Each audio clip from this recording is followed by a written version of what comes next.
Okay, so next fight you'd most like to make domestically and then internationally. So Barry Jones, the man with the pad. Jordan likes a pad. Jordan loves a good pad. Well, I forget stuff, don't I? Crawford Taylor. Internationally, if you can make any fight, Crawford Taylor. Okay. The tone. Can I just tie them in two because there's a tone? No, that internationally, that would be for me. I think that's a great fight. If he stays at 147, Crawford, which he should, then him and Taylor's massive. Massive. I couldn't believe the size of him for 140. He's huge, isn't he? Couldn't believe it. And he's my favourite fighter anyway, so I wanted to fight everyone. But I think, but he goes in an underdog against Crawford. Make no bones about that. But he has that something special, Taylor, where he don't care. He will do whatever it takes to win. I know Crawford's maybe the same. He's a nasty Crawford. Yeah. Crawford's nasty. Like Crawford's like a street kid, and it hasn't lost him. I said this last time. They're both street kids. I said this last time. We had this conversation, didn't we? Particularly about Terence Crawford, about being nasty and like... Me like an old man. I walk past him. If I give him a stare, he would be like... Yeah, Crawford would turn around. Even me. I'm half his size and I'm twice his age. Who are you looking at? You could see it. And Taylor's exactly the same in a different way. But I mean, Taylor will bite you, poke you in the eye, stand on your foot, knee you in the balls. He will do whatever it takes to win. And that's what makes that such a hard fight. You've got two real alpha males there who will... And that would be just a... It'd either be really scrappy, horrible, just nasty blood and like kidneys flowing all over the place, or it would just be like the fight of the year. I think it'd be a brilliant fight. Yeah. I really do think it'd be a brilliant fight. You've got two absolute predators, people who are intelligent as well as, both physically strong, both technically gifted. I think that'd be a brilliant fight. Okay, cool. Good shout for your international. Domestic. Cordina versus Kakachi. Okay. I wrote down here, and it's a great fight. Is that yours? No, it was going to be. I can change. I've got. I wrote down Yard versus Callum Smith, which had never happened. Yeah, I was going to say. Yeah. But we're not promoted, so I think that's a really good. Because the way how good Yard was in his last performance, I thought he was fantastic. I mean, that's the best he's boxed. Yeah, for sure. That's the best he's been. He was just, and he didn't do a lot. He didn't do loads of adjustments. James Cook. He was just busier. James Cook deserves a bit of credit. Maybe, but but either way, he was just busier. So I didn't think stylistically he did loads of things different. He just upped his work rate. Where I used to praise him, because I've covered most of his fight about all that old adage of he never rushes his work, but always gets rid of him early. I think he thought he could do that at every level and just used to walk people down, expecting people to walk into shots. In that fight, in the Arthur fight, he created the opportunity. He realised that he had to create opportunities rather than just wait for him to turn up for him and then put you to sleep. And I think maybe from the Kovalev as well, and he learned that you have to maybe force the pace, create the opportunities, and he did it, and he was fantastic. So him and Callum Smith at a new weight, which would make Callum Smith a big favour because he's boxed at a higher level, but he's in against a guy who can punch, with either hand and hurt you. And if he can be busier and be right on the chest of Callum Smith, it makes it a really good fight to watch. Okay, but you're going for Cordina versus Kakachi. No, I thought you were going to nick that, so I'll go for that one then. No. You can have whichever one. Andy, matchmaker hat on, UK and abroad. So abroad, I mean, I love the idea of Crawford Taylor. That's an absolutely terrific fight. I do really want to see Sonny Edwards against Julio Martinez. I do really want to see that. It's got that domestic element for us as well, of course. But I do just think stylistically, I really enjoy those fights where you've got the bull and the matador, or however you want to describe it, because we don't know what will happen if Sonny gets caught and hurt. But I'm not sure that he can catch him and hurt him. We've been over it already in the last few minutes. But I do just find that a really, really interesting fight, and it's got the great backstory because of Charlie and all the rest of it. There are plenty of others out there you could home in on. I mean, I would still really like to see Crawford against Spence, but I've kind of given up on it now. Sort of like remember that the that American Khan Brook of a high level. I've kind of given up. So we get to say to Andy, "You'll fucking still watch it, Andy." Which I would. You still see like people on Twitter say like, "Oh, Crawford Spence." I don't even want to see that fight now. I like, can't stand when you hardcore boxing fan, you isn't it? It's very much like. But actually, I mean, I do really want to see Canelo against Beterbiev as well. Because that's a I want to see Canelo as an underdog pushed in trouble. In trouble and pushed. I don't necessarily just want to see him get beat. I don't ever want to see a fighter just take challenge after challenge after challenge until they just get beat, because it's all a bit ridiculous. I've got no interest in seeing him fight at cruiserweight Canelo. I think it's just think it's a nonsense. But that I think would be terrific. But anyway, you've chosen that one. Domestically, I would like to see an all Belfast smash up between Tyrone McKenna and James Tennyson. Okay. Outside at the Falls Park in the shadow of the Black Mountain. Okay. That's what I want to see. Yeah, I like that. I like that a lot. Yeah. Because Tennyson's lost obviously at lightweight. It all came to a crashing halt at lightweight, and as far as I know, he's going to fight at super lightweight. Yeah. Yeah. And McKenna will just have it with anyone. Well, he fights with his head on his sleeve. Yeah, he's fantastic to watch. He can box, but he almost always chooses not to. I don't want to see him box Regis Prograis. I kind of do, but in a way I also sort of don't, because he could get hurt. Yeah. Tyrone there, I think. There's a guy who's pretty much been forgotten about. Regis Prograis. Yeah. Never really had. He's never been able to nail his flag to a mast, has he? Really? No. He's gone about his career with no promoter. But his ability's too good for his profile. Yeah. That's what happens there. Yeah. Very good. Okay, Ade. Domestic, again, not a matchmaker. That's never going to happen. But Yard Bawatsi. That's becoming more realistic. Chance, I think. It's becoming more realistic. It's still, it? I don't think will happen this year, but Yeah. it's becoming more realistic. They just have to both keep winning. I love it. I love the idea of it. And look, I don't know if it's number 1 versus number 2, because you mentioned Callum Smith there now, Callum Johnson. I guess they can make an argument to have that number 1 or 2 spot. I think it's the biggest fight that can be made, the light heavyweight division. Craig Richards. yeah, Craig will always get upset if I don't Richards mention him. is You're right. manager. Such a good fighter.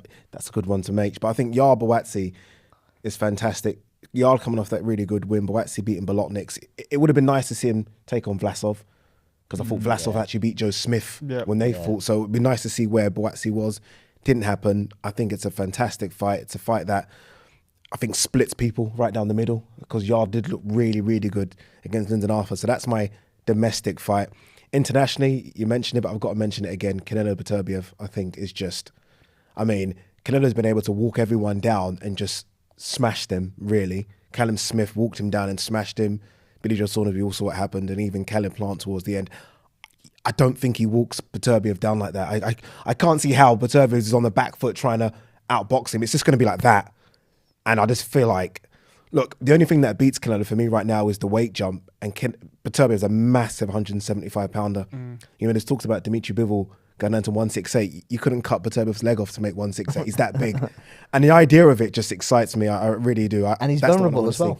He is vulnerable. He's been put down a couple of times, Beterbiev. But if he, surely, I know Canelo took Golovkin's punches, but if he can take Beterbiev's on the chin, then that's it. Cool quits, go to cruiserweight.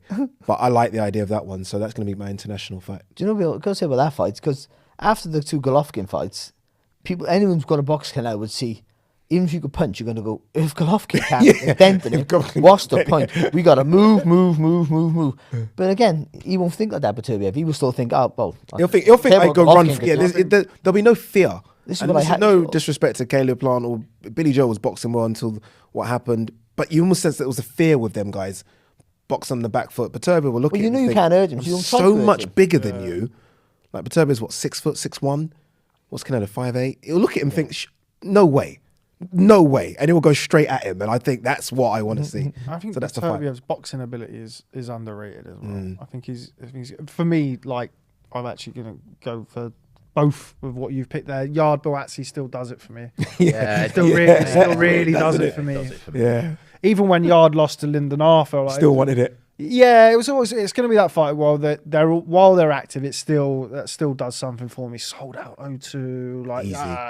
It'd be great. Oh. I don't think those two would really get stuck into each other, because they're not like that. Tunde's calmed down a bit as well, isn't he? I think over the last. Yeah, it was very good after the after the Eddie and Frank wouldn't be able to help themselves. Hang on a minute. Up to that. When has Tunde calmed down? Well, I'm a fan of Pat Barrett, and he was a bit after the Arthur. But they haven't it's easy when you. He hasn't boxed. He hasn't boxed since. Yes, we see he boxes the next fight, and he starts again. He was very good in his post-fight interview. Gave a lot of credit to James Cook, and I thought he was quite humble in his post-fight interview. I was catching up with a load of boxing news that I hadn't read yesterday, and there was an interview with Yard, and he was talking about all sorts, but he was talking about Tunde, and he was saying that he felt that Tunde's always been quite defensive and quick to react whenever anybody would kind of question him in any way, and he's not really like that so much anymore, following a lot of self-examination, which they all went through after that defeat against Lyndon Arthur. So maybe that's the reason. Well, I thought it was interesting to see what Anthony Yard said afterwards, where he said, "Look, I lost to Kovalev, but everybody gave me a lot of credit, and you competed, you almost had him, blah, blah, you're a couple of punches away." And he said, and after he lost to Arthur, it was like, okay, well, shit, everybody's saying, "Look, you fucking lost the fight, you useless, you never boxed properly." It was like genuine people coming out and saying, "You're a hype job." Yeah, exactly. Whereas obviously that wasn't the case for the Kovalev fight. So maybe look, it's still, we all heard it was 10 amateur fights, 12 amateur fights, or whatever he had. Steep learning curve, certainly in those two fights. Humility goes a long way, doesn't it? Yeah. My only fear with all those guys, Craig Richards, Boatsy, Yard, they're all friendly. Like when I saw it's going to take a lot of money to get them in the ring. Like when you're seeing them at that fight at the Copper Box, and Dan Aziz is there, and they're all very nice with each other. They would have seen a lot of each other. You want someone to come in and club a lang it. Honestly, you need someone to come in and just know, I'm going to knock all of you out. And that's why I feel like they're never going to fight each other. They're more likely, like you say, to do Callum Smith or Callum Johnson than go at each other. Doesn't see they're too friendly with each other. But yeah, so my UK one, Yard, Boatsy, I just think it's such a something about that fight. It's beautiful. It's beautiful. Mate, it's gonna need to have at least one world title on the line. It ain't gonna get made. It ain't gonna get made without at least one world title on the line. And I don't think it can get made in 2022. But I'll go with that. That was kind of my one in my head. And then on the world stage, Canelo Butterbev. It's obvious, but it's such a... Well, there are a few in there, to be fair. Spence Crawford being another one.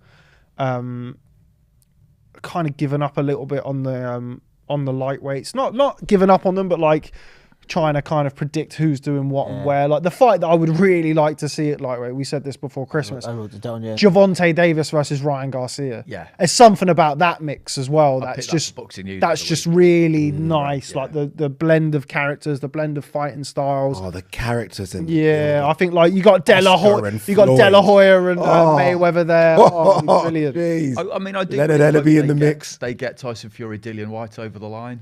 I do. I would love to see that. Yeah. Over here. Yeah. I don't care where I see it. I'd like to see the fight, but I think for me, Canelo, obviously he's dipped his toe in the water like heavyweight.